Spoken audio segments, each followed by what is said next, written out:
Federico Gatti bukanlah nama yang serta-merta muncul dari Akademi Top Italia atau jalur pemain muda terkenal. Ia adalah buah dari proses panjang, kerja keras, dan kegigihan yang membawa seorang pemain dari level amatir ke panggung terbesar sepak bola Italia dan internasional.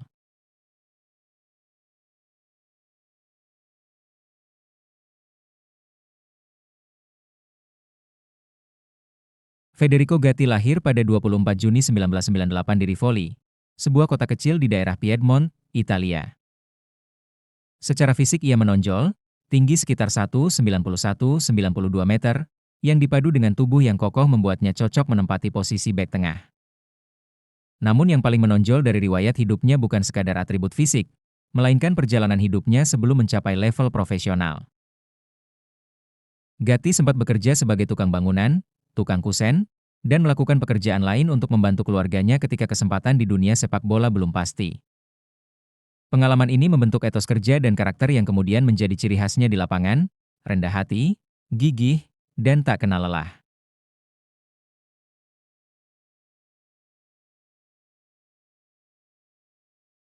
Karir sepak bola Gatti dimulai jauh dari sorotan. Ia melalui fase di klub-klub amatir dan tim kecil. Chieri, peran di Akademi Torino, kemudian intermezzo di Alessandria dan sejumlah pinjaman ke klub-klub tingkat bawah seperti Pavarolo, Saluzzo, dan Verbania. Di level inilah kecermatannya dalam membaca permainan dan kekuatan fisik mulai terlihat oleh pencari bakat. Transisi ke dunia profesional terwujud ketika Gatti bergabung dengan Pro Patria di Serie C pada musim 2020-2021. Di klub ini ia mendapatkan kesempatan bermain reguler dan menjadi bahan pembelajaran penting, dari konsistensi menjaga ritme 90 menit pertandingan hingga membaca pola serangan lawan. Penampilan solid di Pro Patria membawa Gatti ke jenjang berikutnya, Frosinone, yang pada saat itu berkompetisi di Serie B. Di Frosinone, Gatti berkembang pesat. Permainannya yang tegas dalam duel 1-1, efektivitas dalam antisipasi serta kecakapan dalam situasi bola mati membuatnya cepat menjadi salah satu bek yang diperhitungkan di level Serie B. Ketahanan mental yang dibangun sejak muda memungkinkan ia menjaga performa meski harus beradaptasi dengan intensitas kompetisi yang lebih tinggi.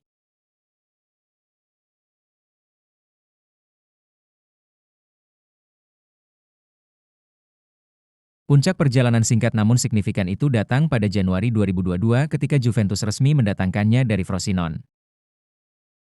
Transfer ini menjadi titik balik. Dari pemain yang menapaki level amatir menjadi anggota skuad salah satu klub terbesar di Italia. Juventus memilih pendekatan hati-hati. Setelah pembelian, Gatti sempat dipinjamkan kembali ke Frosinone untuk sisa musim tersebut agar mendapatkan jam terbang lebih banyak sebelum benar-benar bergabung menyusul kejuaraan Serie A. Debut Gatti bersama Juventus menandai fase baru, ia tidak lagi menjadi pengamat, melainkan pemain yang diharapkan memberi kontribusi nyata di lini belakang. Dengan nomor punggung yang kerap diasosiasikan dengan peran penting di jantung pertahanan, Gatti mulai dipercaya sebagai starter, tampil reguler, dan kerap menjadi pilihan bagi pelatih ketika dibutuhkan kestabilan defensif.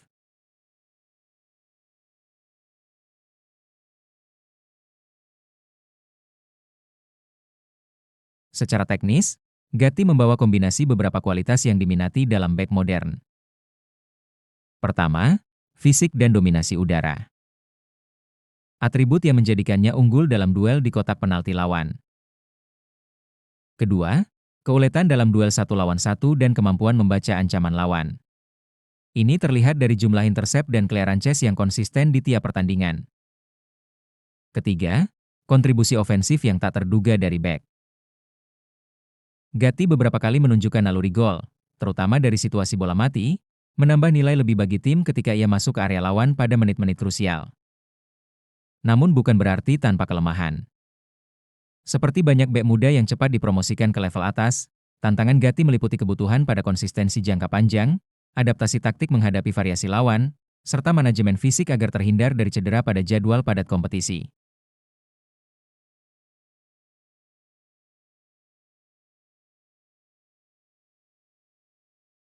Dalam 2 tahun terakhir Gatti mengalami perkembangan yang signifikan secara profesional sekaligus tantangan yang nyata. Juventus menunjukkan komitmen terhadapnya melalui perpanjangan kontrak jangka panjang, sebuah sinyal bahwa klub melihat Gatti sebagai bagian dari proyek pertahanan di masa depan dan aset yang ingin dipertahankan.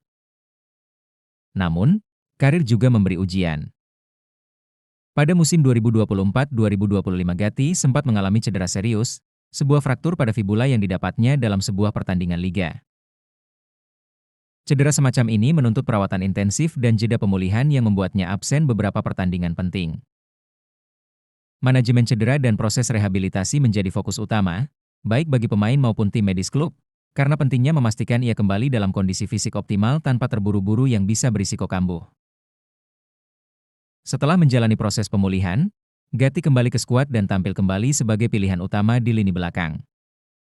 Penampilan pasca cedera menunjukkan bahwa ia masih mempertahankan karakter juara, agresif dalam duel tetapi lebih terukur dalam memilih momen intervensi.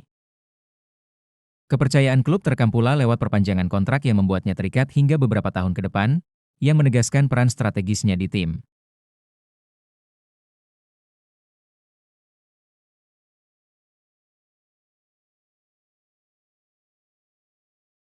Kisah Gatti mendapat perhatian lebih dari sekadar catatan statistik. Media dan publik Italia memandangnya sebagai simbol ketekunan, seorang lelaki yang pernah bekerja fisik untuk membayar kebutuhan keluarga, lalu bertransformasi menjadi profesional di klub raksasa. Perbandingan-perbandingan dengan bek besar Italia kerap muncul, namun harapan yang melekat lebih kepada konsistensi dan kepemimpinan jangka panjang, apakah ia akan berkembang menjadi sosok yang bisa mengisi celah generasi bek Juventus seperti yang dilakukan pendahulu mereka? Di level internasional, Gatti juga sempat dipanggil ke tim nasional Italia. Panggilan ini menegaskan bahwa kualitas permainannya diakui bukan hanya di tingkat klub, tetapi juga dianggap memenuhi standar kompetisi internasional. Kedepan, ambisinya jelas, menjadi nama reguler di skuad Azzurri dan berkontribusi saat Italia bersaing di turnamen besar.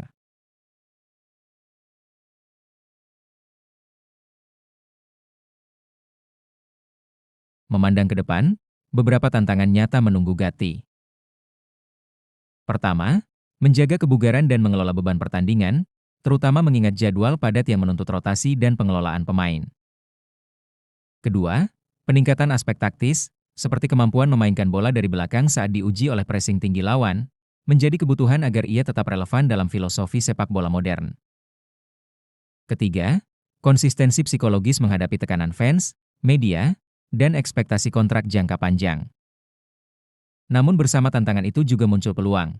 Dengan dukungan Juventus, baik dari sisi medis, teknis, maupun manajemen, Gatti memiliki kerangka untuk berkembang menjadi bek pusat yang tidak hanya andal dalam duel, tapi juga pemimpin yang stabil di lini belakang.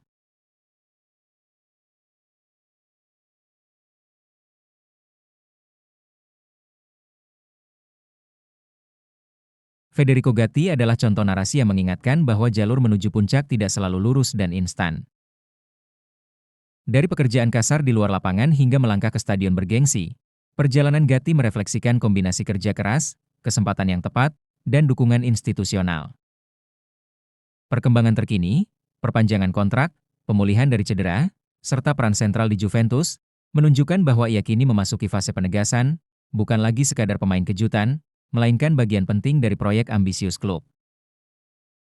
Bagi pengamat dan supporter, tugas Gatti selanjutnya sederhana namun berat, mempertahankan performa, tetap fit, dan menunjukkan bahwa perjalanan dari level amatir ke elit bukan hanya keberuntungan, melainkan hasil kerja terus-menerus yang patut dijaga.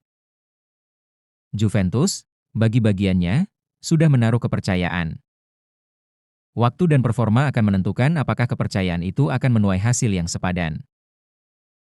Terima kasih sudah menonton. Jangan lupa like, share, komen dan subscribe.